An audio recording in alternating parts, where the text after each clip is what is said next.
Þá það annar liður, Hvannavellir 10-14, nýtt deiliskipulag. Það bæjarfulltrúi Halla Björk Reynisdóttir sem tekur til máls. Forseti, ágætu bæjarfulltrúar. Hér komin á dagskrá liður 2 í fundargerð skipulagsráðs frá 10. maí. Auglýsingu tillögu að deiliskipulagi fyrir Hvannavelli 10-14 lauk þann 31. janúar síðastliðinn. 6 athugasemdir bárust, umsagnir bárust frá Norðurorku og Minjastofnun og máli var áður á dagskrá skipulags 12. apríl síðastliðinn. Var afgreiðslu frestað og skipulagsfulltrúar falið að skoða möguleika á tilfærslu fyrirhugaðra spennustöðar.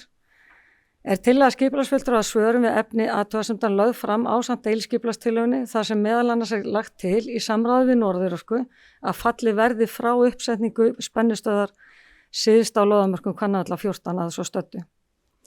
Meirihluti skipulagsráð leggur til við bæjarstjórn og samþykki framlega tillögu að deiliskipulagi með breytingum eftir auglýsingu sem felast í að spennustöðin felld út.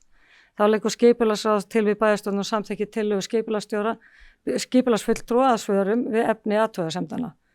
Og áður þetta mál hefur verið svolítið tíma á dagskrá og byrjaði sem 5 hæða hús með einni indriði efstu hæð indriðinni en nú hefur hæð húsana breyst í 4 hæðir og 4. hæðin indriðin. Öðru leyti eins og ég las upp að. Þekkum bæjarfulltrúa Halla Björk Reynisdóttir fyrir orðið laust. Engin sem við takk til máls þá þau sem að samþykkja framlega tillögu rétt upp hönd. Samþykkt með 10 atkvæðum, 1 situr hjá.